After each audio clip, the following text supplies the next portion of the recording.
Hello friends, welcome to ஆரோக்கிய சமையல். இன்னைக்கு நம்ம வந்து ஒரு டீ டைம் ஸ்நாக்ஸ் ரெசிபி தான் பண்ண போறோம். வாங்க எப்படி செய்யலாம்னு பார்க்கலாம். மிக்சிங் பவுல் ஒன்று எடுத்துக்கலாம். இதுல வந்து 1 கப் அளவுக்கு ரவை எடுத்து வச்சிருக்கேன். இதை நம்ம இதில் போட்டுக்கலாம். 1/4 கப் அளவுக்கு மைதா மாவு எடுத்திருக்கேன். இதையும் நம்ம போட்டுக்கலாம். இதுல நீங்க மைதா மாவுக்கு பதிலாக கோதுமை மாவு கூட இதுல சேர்த்துக்கலாம். 1/4 கப் அளவுக்கு நல்ல கெட்டியான தயிர் எடுத்திருக்கேன். இதையும் நம்ம இது கூட ஊற்றிடலாம். தேவையான அளவு உப்பு சேர்த்துக்கலாம். ஒரு 1/4 டீஸ்பூன் அளவுக்கு பேக்கிங் சோடா சேர்த்துக்கலாம். இது எல்லாத்தையும் நல்லா மிக்ஸ் பண்ணிக்கலாம். இப்போ எல்லாத்தையும் வந்து மிக்ஸ் பண்ணிக்கிட்டேன். இதுல வந்து நம்ம தண்ணி சேர்த்துக்கலாம். இந்த ரவை வந்து நல்லா ஊறணும், அதனால நம்ம தண்ணி சேர்த்து மிக்ஸ் பண்ணி வச்சுக்கலாம். தண்ணி வந்து அதிகமா சேர்க்காண்டா, எந்த அளவுக்கு தேவையோ அந்த அளவுக்கு மட்டும் சேர்த்துக்கிட்டா போதும். தண்ணி சேர்த்து வந்து நல்லா மிக்ஸ் பண்ணிட்டேன். இதுல வந்து நான் 1 கிளாஸ் அளவுக்கு தண்ணி சேர்த்திருக்கேன். ஒரு 5 நிமிஷம் க்ளோஸ் பண்ணி வச்சிடலாம். ரவை வந்து நல்லா ஊறி வரணும். ரவை ஊறும் போது நமக்கு இன்னும் திக்காகும். அதனால வந்து அதுக்கப்புறமா நம்ம தேவையான அளவு தண்ணி சேர்த்துக்கலாம். இப்போ இதை வந்து ஒரு 5 நிமிஷம் நம்ம க்ளோஸ் பண்ணி வச்சிடலாம். க்ளோஸ் பண்ணி வச்சு ஒரு 5 நிமிஷம் இருக்கும். நம்ம ஓபன் பண்ணிக்கலாம். இப்போ பாத்தீங்கன்னா நல்லா திக் ஆயிடுச்சு. நம்ம 1 கிளாஸ் தண்ணி ஊத்தணும். எல்லா தண்ணியுமே வந்து நல்லா ரவையில உறிஞ்சி ரவை வந்து நல்லா சாஃப்ட் ஆயிடுச்சு. இப்போ இதுல வந்து ஒரு பெரிய வெங்காயம் வந்து பொடியா கட் பண்ணி வச்சிருக்கேன். அதை வந்து நம்ம இதுல போட்டுக்கலாம். 2 பச்சை மிளகாய் வந்து பொடியா கட் பண்ணி வச்சிருக்கேன். அதையும் நம்ம இது கூட போட்டுக்கலாம். நம்ம காரத்துக்கு வந்து இதுல பச்சை மிளகாய் மட்டும்தான் சேர்க்கிறோம். அதனால எந்த அளவுக்கு காரம் வேணுமோ அந்த அளவுக்கு சேர்த்துக்கோங்க. ஒரு சின்ன துண்டு இஞ்சி வந்து பொடியா கட் பண்ணி வச்சிருக்கேன். அதை வந்து நம்ம இதுல போட்டுக்கலாம்.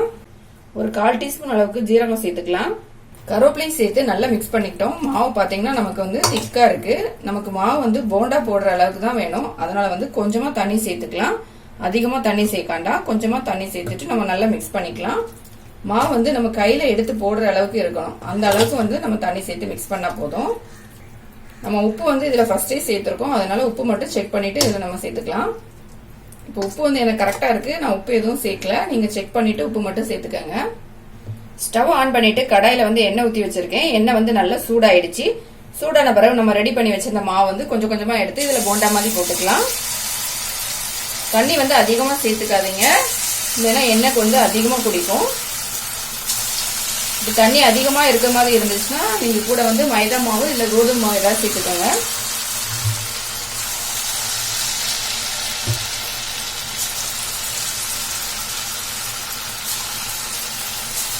நம்ம ஸ்டவ் வந்து மீடியமான ஃப்ளேம்ல வச்சுட்டு இது வந்து நல்லா ஆயில்ல ஃப்ரை பண்ணி எடுத்துக்கலாம். அப்பதான் உள்ளாடி எல்லாம் வந்து நல்லா வெந்து வரும். இப்போ ஒரு பக்கம் வந்து வெந்துடுச்சு. இன்னொரு பக்கம் எல்லாத்தையும் திருப்பி போட்டுக்கலாம். இப்போ எல்லாத்தையுமே திருப்பி போட்டுட்டேன். இது வந்து நல்லா ஆயில்ல ஃப்ரை ஆகி வரட்டும். இப்போ 2 பக்கமே ஆயில்ல வந்து நல்லா ஃப்ரை ஆயிடுச்சு. நம்ம எடுத்துடலாம். நம்மளோட நல்ல டேஸ்டான டீ டைம் ஈவினிங் ஸ்நாக்ஸ் வந்து ரெடி ஆயிடுச்சு. இதுக்கு வந்து தேங்காய் சட்னி தொட்டு சாப்பிட்டு பாருங்க, ரொம்ப டேஸ்டா இருக்கும். நம்ம மீதி இருக்க மாவை இதே மாதிரி ஆயில்ல போட்டு ஃப்ரை பண்ணி எடுத்துடலாம். நம்மளோட டீ டைம் ஈவினிங் ஸ்நாக்ஸ் வந்து ரெடி ஆயிடுச்சு. இது வந்து கண்டிப்பா ட்ரை பண்ணி பாருங்க, ரொம்ப டேஸ்டா இருக்கும். ரொம்ப குயிக்காவும் செஞ்சிடலாம். இந்த வீடியோ உங்களுக்கு பிடிச்சிருந்தா லைக் பண்ணுங்க, ஷேர் பண்ணுங்க, மறக்காம என்னோட சேனலை சப்ஸ்கிரைப் பண்ணுங்க.